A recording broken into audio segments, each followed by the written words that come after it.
दोस्तों, नए नियम में प्रभु यीशु मसीह के जीवन के बाद यदि किसी दूसरे व्यक्ति का जीवन सबसे प्रभावशाली रहा है तो वो है प्रेरित पौलुस।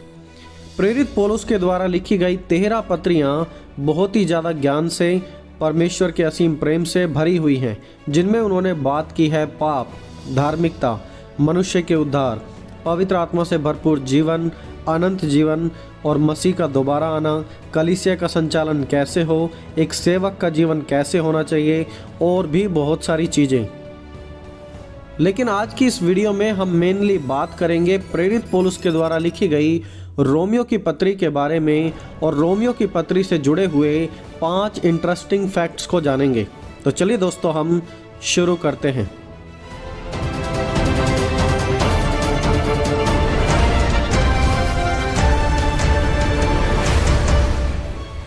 दोस्तों, फैक्ट नंबर 1, रोमियो की पत्री नए नियम की दूसरी सबसे बड़ी पत्री है।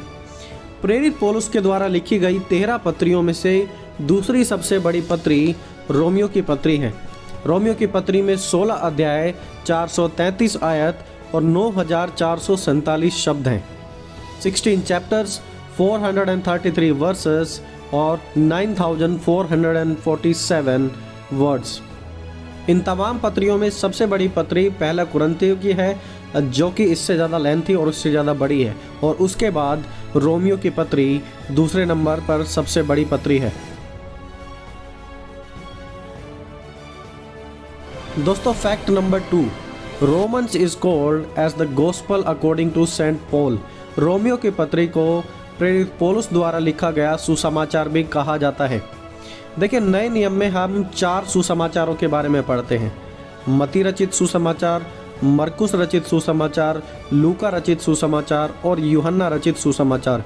वैसे ही रोमियो की पत्री को भी बाइबल के विद्वानों के द्वारा पौलुस रचित सुसमाचार कहा जाता है, gospel according to saint Paul, क्योंकि प्रेरित पौलुस इस पत्री में बहुत ही ज़्यादा जोर से सुसमाचार के बारे में, धार्मिकता, विश्वास, व्यवस्था पर ज़्यादा जोर देते हैं और सिद्ध करते हैं कि यीशु पर विश्वास के द्वारा ही हमें अनंत जीवन हम प्राप्त कर सकते हैं, ना कि व्यवस्था का पालन करके।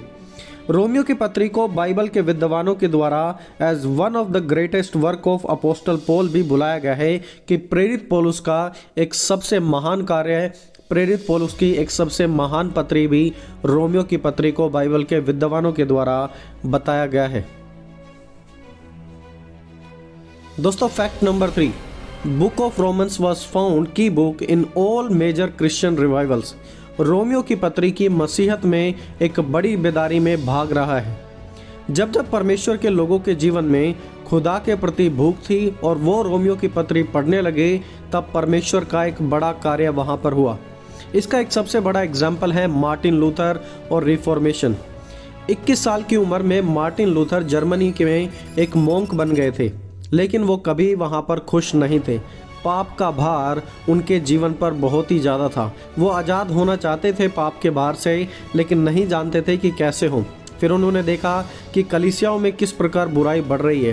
तब एक दिन वो रोमियो की पत्री पढ़ रहे थे और तभी परमेश्वर के उद्धार को उन्होंने प्राप्त किया। उन्होंने सीखा कि धर्मी जन विश्वास से जीवित रहेगा, और तब वहीं से रिफॉर्मेशन की और प्रोटेस्टेंट मिशन की शुरुआत हुई थी। 18वीं शताब्दी में जब जॉन वेस्ली ने रोमियो की पत्री को पढ़ना शुरू किया, तो कुछ वचन रोमियो की पत्री से पढ़ते ही पवित्र आत्मा का जबरदस्त कार्य उनके जीवन में शुरू हो गया, और तब वहाँ पर एक महान इवेंजलिकल रिवाइवल की शुरुआत हुई, एक बड़ी बेदारी जिसमें जॉन वेस्ली और चार्ल्स वेस्ली का बहुत ही बड़ा योगदान था, क्योंकि रोमियो की पत्री के द्वारा वो उत्साहित हुए थे। अब देखिए, मेरा ऐसा कहना बिल्कुल भी नहीं है कि सिर्फ रोमियो की पत्री को ही आप पढ़ें। इस वीडियो में हम मेनली बात कर रहे हैं कि किस प्रकार रोमियो की पत्री का एक बहुत ही बड़ा योगदान रहा है, और रोमियो की पत्री से जुड़े हुए 5 फैक्ट्स हम इस वीडियो में एक्सप्लेन कर रहे हैं। दोस्तों, fact number 4, book of Romans has all major doctrines of Christianity. रोमियो की पत्री में मसीहत की सारी जरूरी शिक्षाएं मिलती हैं। दोस्तों, कुछ शब्दों पर यहाँ पर ध्यान दें कि रोमियो की पत्री में हमें लॉ यानी कि व्यवस्था 78 टाइम्स 78 बार हमें मिलता है।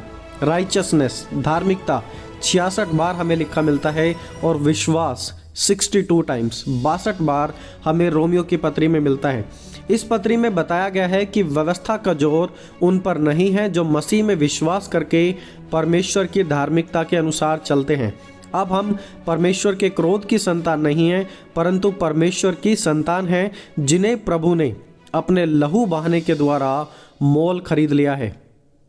रोमियो की पत्री में और भी कुछ ऐसी बातें हैं जो दूसरी किताबों में इतनी गहराई से नहीं पाई जाती, लेकिन रोमियो की पत्री में बहुतायत से एक्सप्लेन की गई हैं, जैसे कि जस्टिफिकेशन, विश्वास द्वारा धर्मी ठहराया जाना, सेंटिफिकेशन, विश्वास के द्वारा पवित्र होना, प्रोपिशिएशन, क्रोध के स्थान पर मसीह हमारे लिए मर गया, इम्प्यूटेशन, और फिर होता है ग्लोरिफिकेशन, महिमा में जीवन, प्रिजर्वेशन, और फिर होता है सप्लिकेशन, ट्रांसफॉर्मेशन, कि कैसे मसीह में जीवन हमारा, मसीह में आने के बाद जीवन हमारा बदलता है। तो रोमियो की पत्री में जस्टिफिकेशन जैसी कि विश्वास के द्वारा धर्मी ठहरना और पवित्र जीवन जीना और पवित्र आत्मा कैसे हमारे जीवन में कार्य करता है, ये ऑल मेजर डॉक्ट्रिन्स रोमियो की पत्री में एक्सप्लेन की गई हैं। दोस्तों, fact number 5, Romans is the only book which explains indwelling of Holy Spirit prays for us।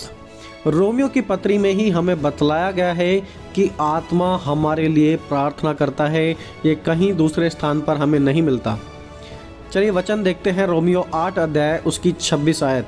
वहाँ पर लिखा है, इसी रीति से आत्मा भी हमारी दुर्बलताओं में सहायता करता है, क्योंकि हम नहीं जानते कि प्रार्थना किस रीति से करनी चाहिए, परंतु आत्मा आप ही ऐसी आहें भर भर कर जो बयान से बाहर हैं हमारे लिए विनती करता है। आत्मा स्वयं ही, आप ही हमारे लिए आहें भर भर कर हमारे लिए विनती करता है। रोमियो 8 अध्याय उसकी 26 आयत। दोस्तों, रोमियो की पत्री की यह आयत एक बहुत ही उत्साहित करने वाली आयत है, जो एक्चुअली में हमें बताता है कि पवित्र आत्मा हमारे लिए दुआ करता है, हमारे लिए विनती में लगा रहता है।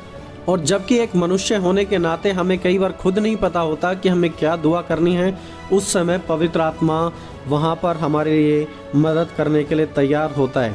तो दोस्तों, ये थी 5 विशेष बातें जो हमने आज इस वीडियो में देखी रोमियो की पत्री से, जिसमें पहली बात थी कि रोमियो की पत्री प्रेरित पौलुस के द्वारा लिखी गई दूसरी सबसे बड़ी पत्री है। दूसरा फैक्ट हमने देखा कि रोमियो की पत्री को प्रेरित पौलुस के द्वारा लिखा गया सुसमाचार भी बुलाया जाता है। तीसरा फैक्ट हमने देखा कि रोमियो की पत्री का मसीहत में बेदारी के समय एक बड़ा योगदान रहा है। और चौथा फैक्ट हमने यहाँ पर देखा था कि रोमियो की पत्री में बाइबल की जो मेजर डॉक्ट्रिन्स हैं वो हमें मिलती हैं। और पांचवा फैक्ट हमने देखा था कि पवित्र आत्मा हमारे अंदर रहकर हमारे लिए दुआ करता है परमेश्वर से। सो दोस्तों, ये थी 5 फैक्ट्स जो आज हमने रोमियो की पत्री में से देखे और सीखे।